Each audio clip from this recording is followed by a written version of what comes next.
Media at McGill is a hub of research, scholarship, and public outreach on issues and controversies in media, technology, and culture. Visit us online at media.mcgill.ca. Who wanted to read something different than from what they were getting. So it's not all over in that sense. Things are changing. And if politics and media, total mainstream politics and the media go on like this, people will eventually begin to ignore them and develop within these societies a different way of functioning. And that is, unless they come up with certain good alternatives, that unfortunately will affect democracy itself. So the issues we're discussing are not small issues. These are big issues, which is why it's extremely important for people to be engaged, not to give up, not to say that we can't do anything. Once you say that, not to retreat into a total narcissistic individualist world, a world which consumerist society encourages. But consumerist society is limited because not everyone can afford to shop. In Britain, actually, fewer and fewer people can afford to shop these days because of the prices, leave alone buy homes. And that's why change will have to be made in the way in which these societies are being run, and that will only come about if there are movements from below, if people think, if people challenge, if people question. That remains a very important part of what needs to be done in Western societies. Because that was also what happened ultimately in Brezhnev's Russia, in Poland, in Czechoslovakia. People ignored officialdom and began to organize separately. And you had very active dissidents. You had great literature being produced. You had documentaries being produced. That's why Michael Moore is so popular. Because he produces a documentary which 30 years ago, give or take a few scenes, would have been shown on mainstream television everywhere. But now it isn't shown on mainstream television, so he has to go and make a documentary which plays to packed houses. So the problem is not the people. The problem is the political elite that is very dominant at the present time.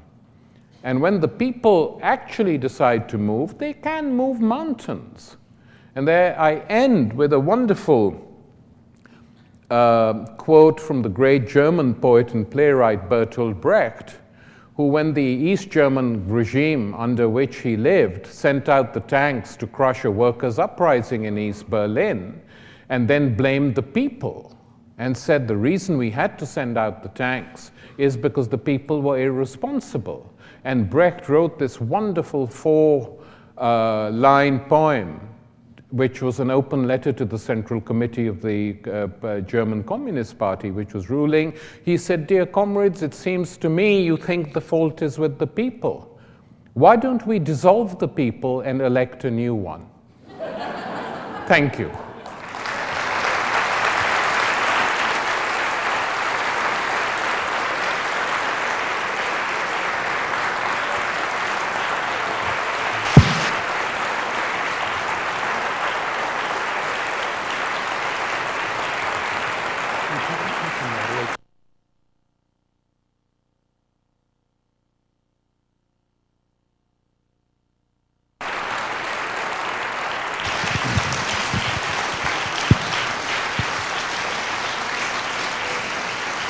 Thank you, thank you.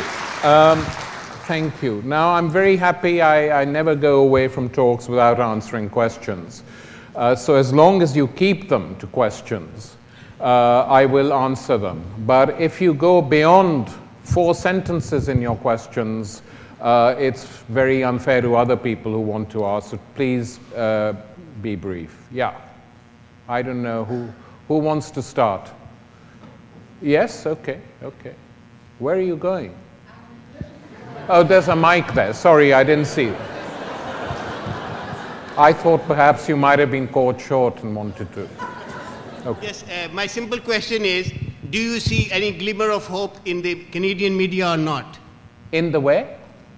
In Canadian media, the whole of Canada, we are ruled by corporation press media, and it's controlled by corporations.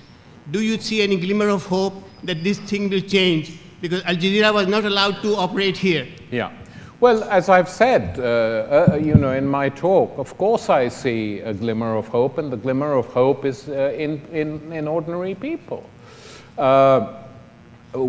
You never have change which comes about immediately. There are many, many different processes which have to be undergone before a population gets ready to act and changes things. Till that happens, nothing will happen. But when people get fed up, they will move. I mean, look, in the United States, for instance, you don't have large demonstrations every day, but the population is very fed up on the war. Everyone knows that. What they will do if the Democrats come to power and carry on behaving in the same old way, that's an interesting question, and we will see. But ultimately, it depends on what happens in the minds of people and how they organize, etc. And they have to learn and think of new ways of organizing, because traditional politics doesn't do the trick anymore, and I think people more or less know that. Thank you. Yeah. Thank you very much. It was a wonderful speech. I'm just wondering if we could tie the problems we have domestically, locally, not just internationally, to the corporations who are practically ruling the world. The politicians are just puppets in the hands of corporations. Here in Quebec, 40% of people live below the poverty line. And citizens are paying 65% in taxes, while corporations don't pay any. They pay 4%, if they pay at all, and they have tax havens, tax loopholes, and so on. So we should tie the two, the social misery in which we are, to the environment, to the international politics. It's the corporations who want the resources for free, such as oil in Iraq, and such as what they have ripped off Iraq. They have ripped off the resources. They want to take the resources for free. Okay. I think we should tie the two together. Thank you. Thank you. Well, since that was a comment, not a question, I'll move on to the next question. Thank you, Dr. Ali.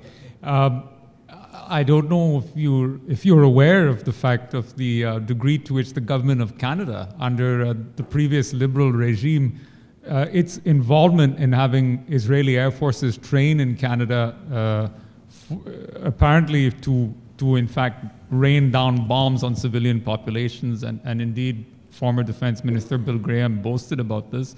And I don't know if you're aware of the degree to which Canada is in fact involved in Iraq, because Canada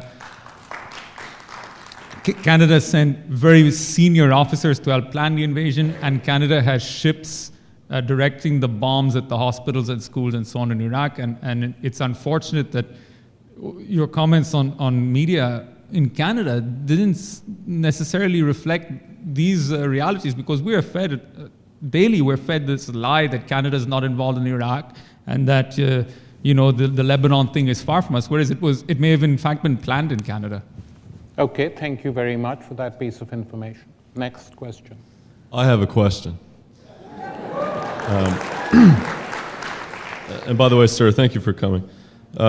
You made a comment before about, I might have misheard you to some degree. Could you speak up a bit? I'm sorry, the acoustics. Sorry. Maybe I'll try and talk with a higher voice.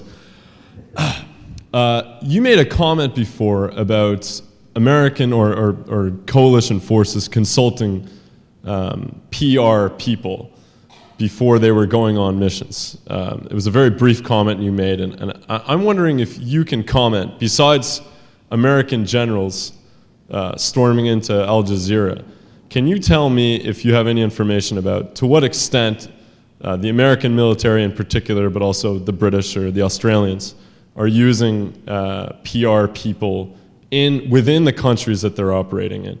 I'd be very interested to know. Thank you. Well, the information is that they hire public relations very high highly paid public relations operatives to do some of their PR business for them.